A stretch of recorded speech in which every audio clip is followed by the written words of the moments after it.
Welcome back to the Alex Jones Show. I'm David Knight, and I'm going to be your host for the next half hour. Alex has got a daughter that's going to be going away to camp this weekend. He wanted to spend a few minutes with her for lunch.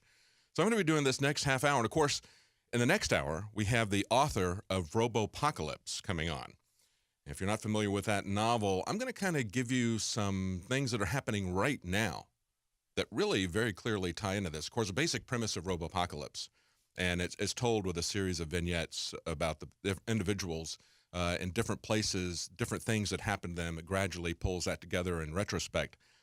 And it's very interesting because it's a kind of machines rise and take over humanity, attack humanity, but it's done in a different way than the Terminator. As the machine becomes self-aware and malevolent towards mankind, what it does is it starts activating all these automated systems. It's kind of a cautionary tale about how passive we become, but it's also a cautionary tale about centralized control, the way I see it. And of course, in Robopocalypse, one of the key weapons that this system uses is not a new army of high-tech robots that look like humans or whatever, walk on two legs. No, it's using things like automobiles for the most part.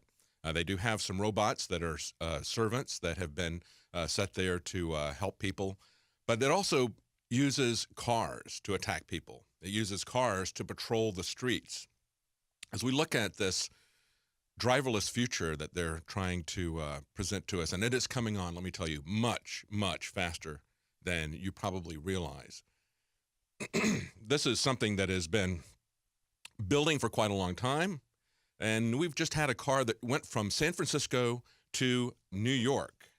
Now, this is reported in Wired Magazine as well as ABC News. Other outlets have this. 9 days it took it to go from San Francisco to New York City, went through 15 states, 3,400 miles, made history. It drove 99% of the time on its own. Now, this is a vehicle that was done by Delphi. This is a company that makes subsystems for a lot of different car manufacturers.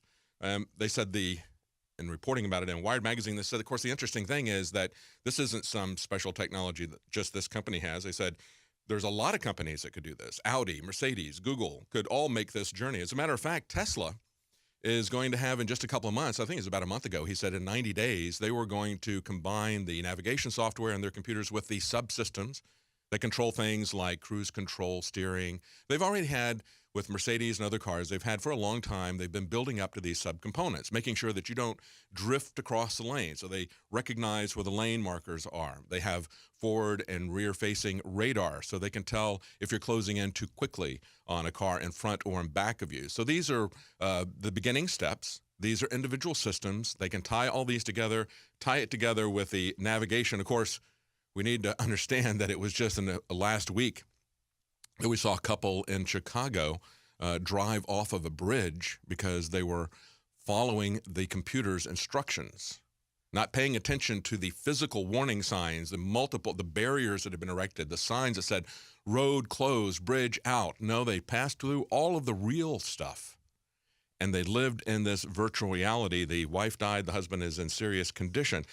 But they point out in this article, and I've pointed this out before on the news, that the very first DARPA Grand Challenge, and of course DARPA is the real dark technology, the secretive technology, the high technology branch of the Defense Department, the Defense Advanced Research Projects, I think is part of the acronym.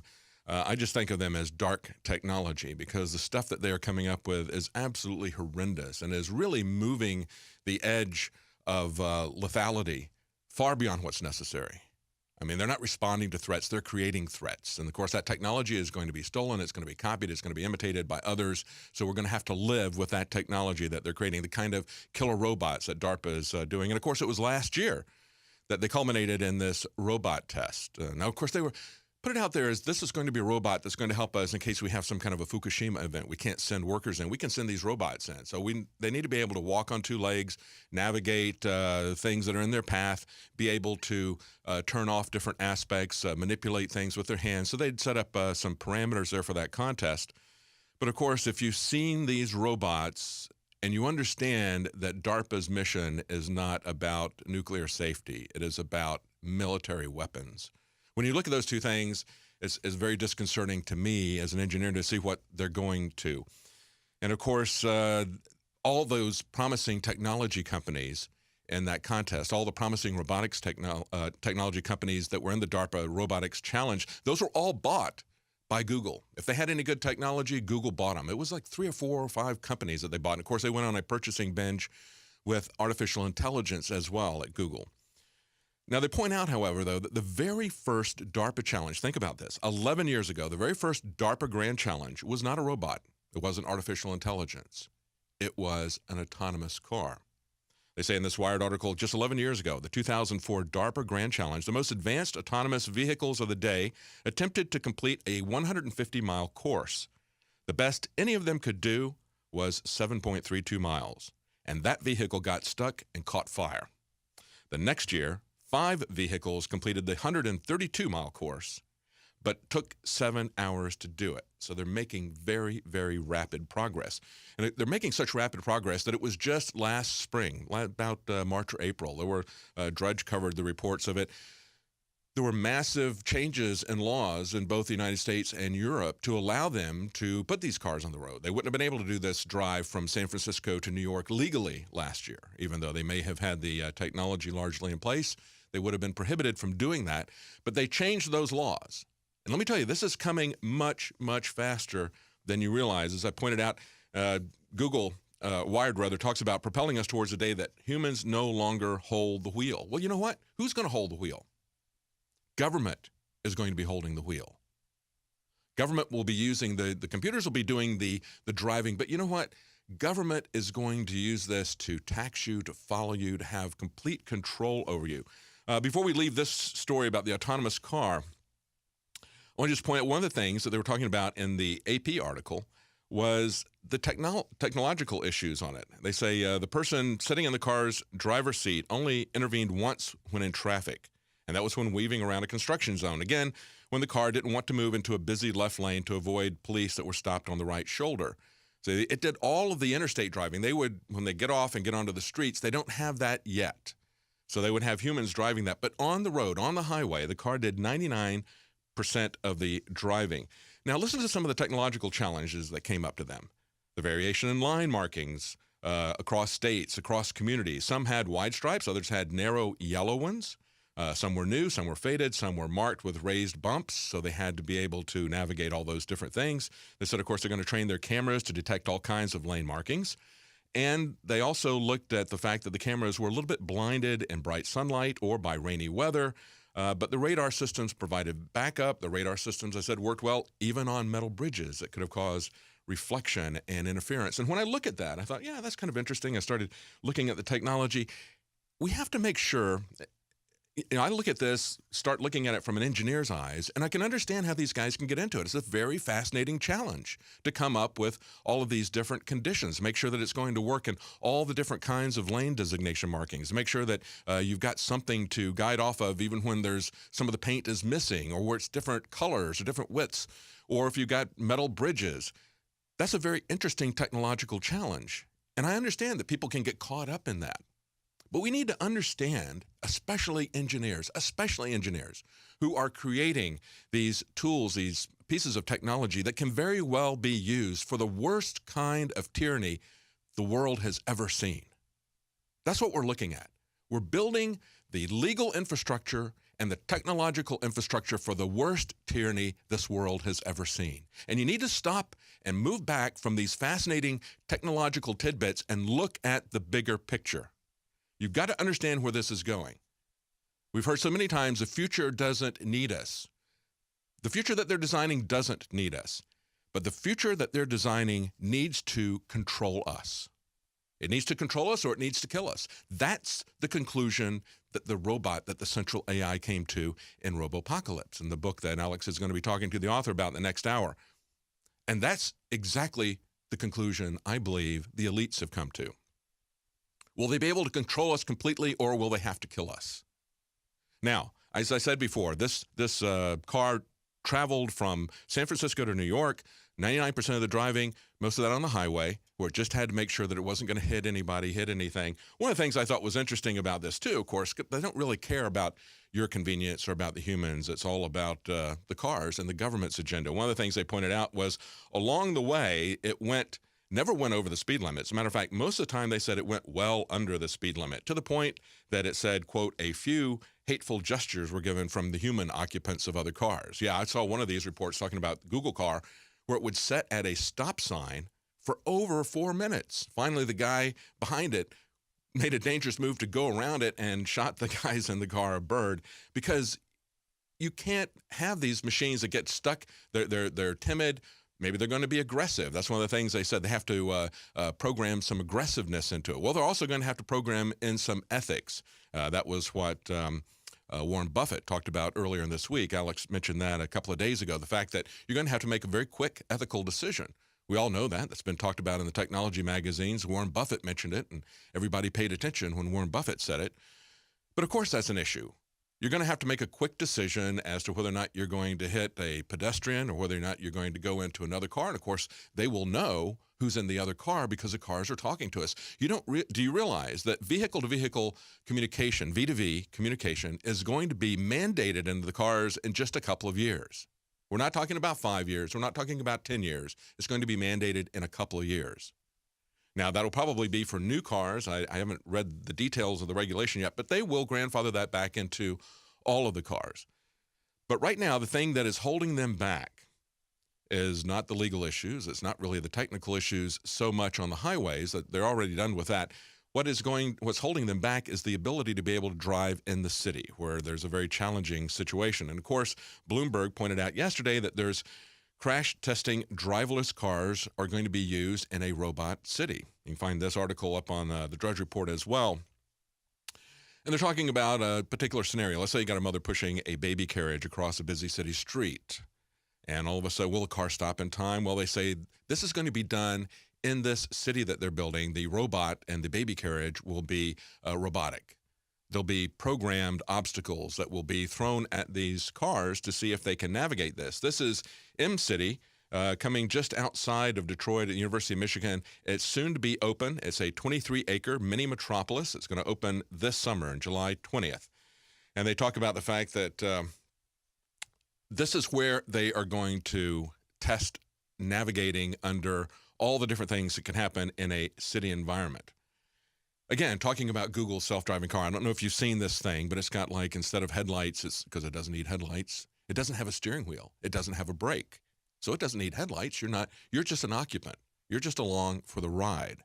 And so they paint this clown face on it. Nevertheless, the headlights are really kind of painted on eyes. And as I mentioned before, I would not only be afraid, there's a picture of it if you're watching this, I would not only be afraid to ride in that thing, I would be absolutely embarrassed. It's kind of like the automotive equivalent of the cone of shame. You know, when you put that on, that vet cone on the dog, you know, they're both apprehensive and they look very embarrassed. That's the way I would feel on one of these things because, you know, the future for me would be absolute living hell if I've got to go around, as they describe this, Google's self-driving Priuses equipped with laser radar saucers on their roofs. Come on.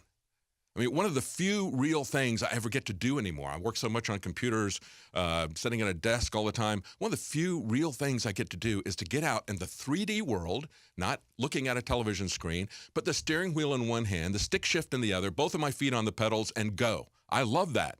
That's real. That's being in the real world. I don't want that taken away from me. But even more than that, I don't want to lose control of my ability to travel.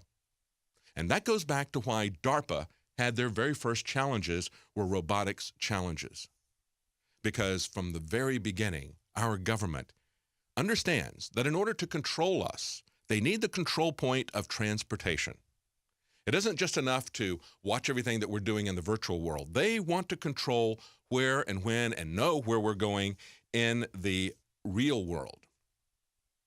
We also need to look at this and ask who, now this is a question that Warren Buffett was talking about because he owns a lot of insurance companies. He says, I may be out of the insurance business. Well, you know, maybe you will, maybe you won't. We started kicking that around and back, and Joe Biggs and I were talking about the vaccine court where you don't get to sue the vaccine companies because there were so many people that were injured with vaccines that they took the public's right to sue to get compensation from these companies. They took that away and handed it over to this kangaroo court called the vaccine court that allocates judgments. That is essentially what you're going to wind up having to do with these autonomous cars, because let me tell you, even though they want to say that they're going to be perfectly safe, they're still going to have errors. They're still programmed by people. They're not going to be perfect. As a matter of fact, a lot of people may remember all of these different car manufacturers. You've had Audi and many other car manufacturers have issues with runaway cars, runaway acceleration. Remember that? Remember those lawsuits? They were kept pretty quiet. There were actually a lot of car manufacturers that were involved in that, and that's just one of the subsystems of an autonomous driving car. There were a lot of lawsuits about that, but of course, that was kind of swept under the rug. You didn't hear too much about it.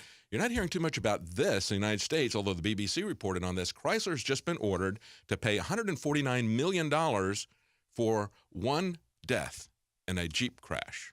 Now, this is a U.S. jury has awarded $150 million to the family of a 4-year-old boy that died in a crash involving a Jeep Grand Cherokee in 2012. He died after the Jeep was struck from behind by a truck. It ruptured the rear fuel tank, caused it to ignite. In 2013, Chrysler recalled 1.5 million Jeep SUVs built between 1993 and 98 with similar rear fuel tanks. And of course, those of you who are older will remember the Ford Pinto was notorious for having an exploding gas tank when hit from the rear. So when something like that happens, or when you've got the navigation system drives somebody off of a bridge or into a river and kills them, you're not going to be able to withstand, if you're the automotive companies, you're not going to be able to withstand multiple judgments of this size. So they're going to have to come up with something like the vaccine court. And let me tell you something, they absolutely will, because the government wants this so badly. They're always looking for a way to control us. And one of the key ways that they have to control us is to control our movement. That's what the TSA is about. The TSA is about getting us accustomed to living in a police state, in a Nazi state. Give me your identity papers. Stand over here. Even the Nazis didn't go into the pants of little children, as far as I can tell, looking at history. But of course, the TSA does. And that's what this is about, but it's also about establishing control points and making sure we don't move that easily. And again, we just learned that, remember it was a conspiracy theory that the DHS wanted to get everybody's license plates and set up a tracking system?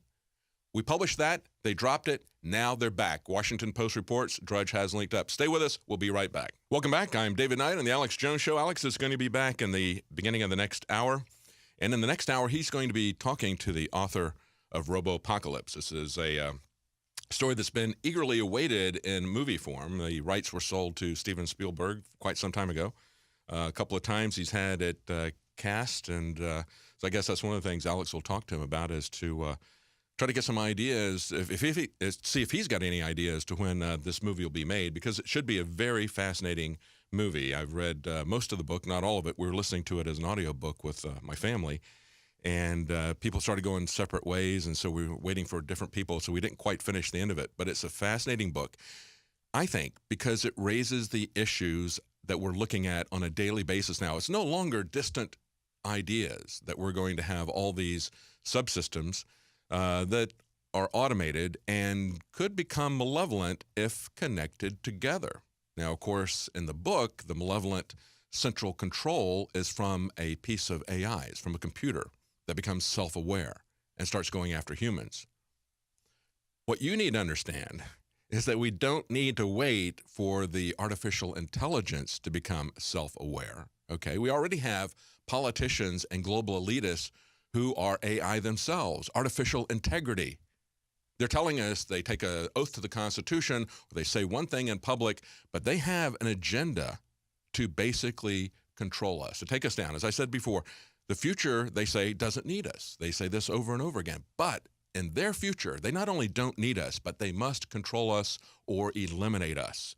That's the decision that the computer weighs in Robopocalypse and decides to eliminate the people. And of course, there are many signs that that's what the elite choose to do. When you turn over all this information, when you give control of your movements to the government, when they're allowed to track your movements, when they're allowed to deny you being able to move places, and don't for a minute think that they won't do this. They can instantly do an audit and see if you owe them any money. You're not going to go anywhere if you can't pay off all of your tax bills or if you're behind in your student loan. We've already seen jurisdictions threatening to take the licenses of professionals who haven't paid their student loan. You're not going to even be able to work if you don't pay your student loan off, if you get behind on your student loan.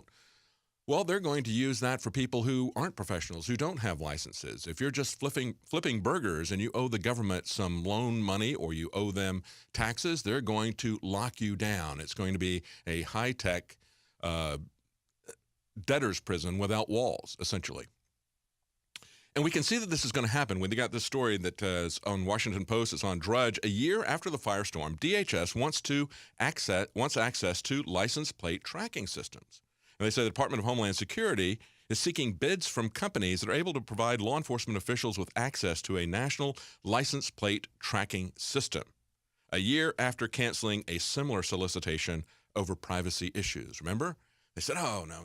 You just completely misunderstood. We have no interest in following you. You know, just like James Clapper. Remember when Ron Wyden said, are you doing dragnet surveillance? I'm paraphrasing it here. You know, and Clapper says, oh, well, he looked down, he rubbed his forehead. He could not look Ron Wyden in the eye. He couldn't look the staffers in the eye. They all knew that he was. It was classified information, so they couldn't say so.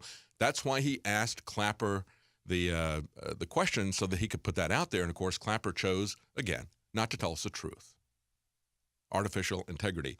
They say if this goes forward, DHS will have warrantless access to location information going back at least 5 years about virtually every adult driver in the U.S., sometimes to their image as well. Now, look, license plate readers and accessing this database, that is very, very clunky technology compared to real-time monitoring, real-time tracking, being able to shut your car down because your car is computer-controlled and linked to the government. That is where we're headed. That's what we should be afraid of. Stay with us. We'll be right back, and we'll be talking to the author of Robopocalypse with Alex Jones the next hour. Welcome back to the Alex Jones Show. Alex is going to be coming back to the show and interviewing the author of Robopocalypse beginning in the next segment.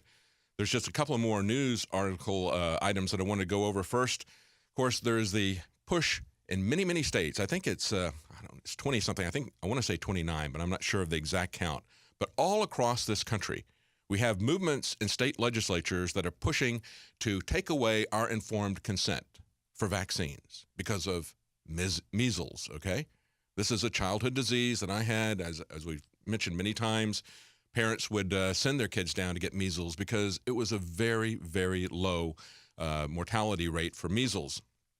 Nevertheless, because of that, they're using that to push for mandatory vaccines to take away our informed consent. And we've had several bills that have been pushed back on. North Carolina, they just had the sponsors take it down. And listen to what they said. I expected to get pushback, and I expected this bill to change, but unfortunately the pushback was so great that I lost control of it. This is someone who was trying to take away our informed consent. This is someone who is trying to force us to have things injected into our body, regardless of whether we agreed with that, regardless of whether they had our consent. That is a fundamental hallmark of tyranny if you take away people's informed consent for medical treatment. And of course, it was also taken off in Washington. And the Washington bill, the person who put this forward, who was a sponsor there, was a pro-choice, as many of these people call themselves, many of these Democrats who are sponsoring these bills. But of course, in North Carolina, it was joined by a couple of sponsors who are Republicans as well. But the people, for the most part, are calling themselves pro-choice. But they don't want you to have a choice about the medicine that you put into your child or the medicine that you put into yourself. They're going to force that on you. The only choice you get is whether or not you're going to kill your child. But how you're going to treat your child, how you're going to educate your child, none of that you get a choice in if they had their way. But of course, people are pushing back on this. Now, it was interesting, too, in the Washington case, the senator was also a doctor who was pushing this bill. And she had exercised her informed choice. She is an MS patient. She was on interferon. She had a child. She wanted to breastfeed. And, of course, the doctor and the pharmaceutical company both told her, you need to get off of that drug if you're going to be breastfeeding. She did research. She talked to people. She decided that it wasn't a threat, that it would be safe to do it. So she went against the advice of her doctor. She went against the advice of the pharmaceutical company. And she continued to take her medication. She exercised her informed consent, but she wants to deny that to others. She also had to pull back on this particular bill. And listen to what this lady in North Carolina said. She said, parents, however, should talk to a medical professional about this because we do have a high opt-out rate in Buncombe County, and that does create cracks in the shield of protection that we have. In other words, that's this herd mentality that they've got, this herd immunity that they try to say is necessary. And we've debunked that whole idea of herd immunity many times. Quite simply, if you don't have it for individuals, you don't have it collectively either. And it's a safety as well as an efficacy issue. But she said, however, trying to mandate vaccines was a step too far. Yeah, a step way too far. And there's some people there that are watching this closely who believe in it. If you're in North Carolina or if you're in these other places, don't think for a minute that they're not going to come back. You may have defeated them right now, but the price of liberty is eternal vigilance, just as Patrick Henry said, as Alex was reading in the last hour.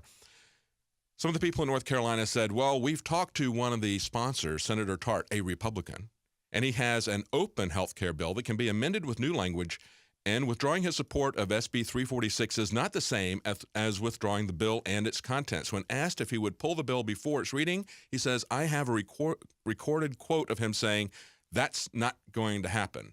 The bill's not going to go away. I was just talking to Cliven Bundy last night on the nightly news doing an interview. And as we were talking about, we saw the people stand up as a community to tyranny. And as Cliven Bundy points out, every time people do that, the government backs down. They did it with the vaccines. They will do it if you stand up. That's why the information war is so important. Stay with us. Alex Jones will be right back talking to the author of Robopocalypse.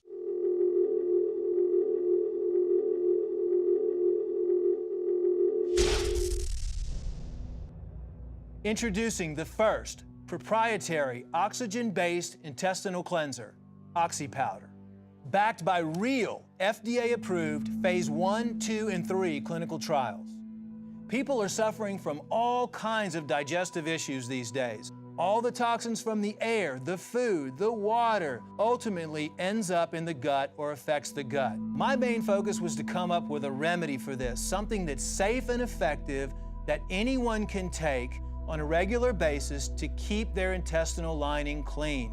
My recommendation is to clean your intestines at least 2 to 3 times a week to prevent the toxic buildup from going into your bloodstream. Take your health into your own hands and start cleansing your body today with OxyPowder. Secure your OxyPowder today at InfoWarsLife.com. That's InfoWarsLife.com. That went from San Francisco to New York. Now, this is reported in Wired Magazine as well as ABC News. Other outlets have this. 9 days it took it to go from San Francisco to New York City, went through 15 states, 3,400 miles, made history. It drove 99% of the time on its own. Now, this is a vehicle that was done by Delphi. This is a company that makes subsystems for a lot of different car manufacturers. They said in reporting about it in Wired Magazine, they said, of course, the interesting thing is that this isn't some special technology that just this company has. They said there's a lot of companies that could do this. Audi, Mercedes, Google could all make this journey. As a matter of fact, Tesla is going to have in just a couple of months, I think it's about a month ago, he said in 90 days, they were going to combine the navigation software in their computers with the subsystems that control things like cruise control, steering. They've already had, with Mercedes and other cars, they've had for a long time, they've been building up to these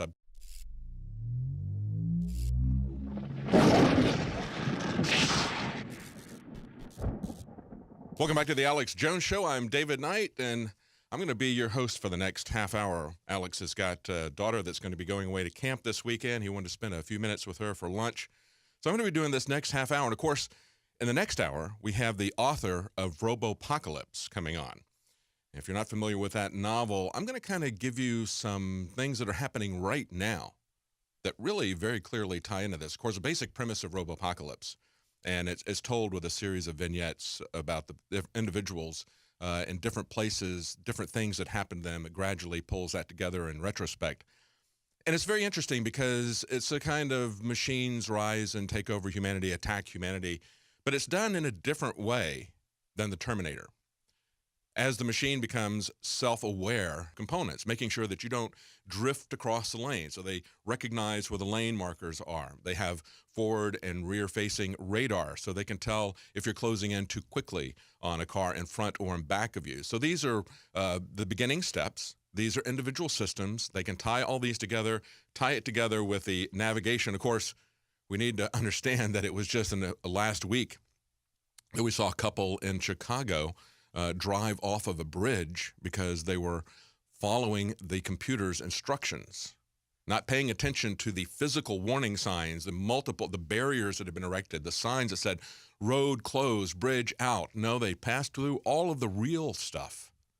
And they lived in this virtual reality. The wife died, the husband is in serious condition.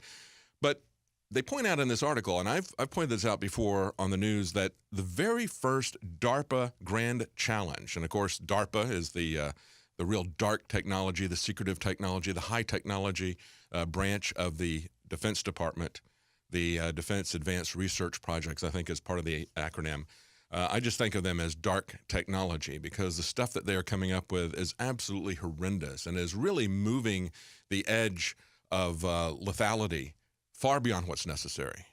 I mean, they're not responding to threats, they're creating threats. And of course, that technology is going to be stolen, it's going to be copied, it's going to be imitated by others. So we're going to have to live with that technology that they're creating, the kind of killer robots that DARPA is doing. And of course, it was last year that they culminated in this robot test. Now, of course, they were put it out there as this is going to be a robot that's going to help us in case we have some kind of a Fukushima event. We can't send workers in. We can send these robots in. So they need to be able to walk on two legs, navigate things that are in their path, be able to turn off different aspects, manipulate and malevolent towards mankind. What it does is it starts activating all these automated systems.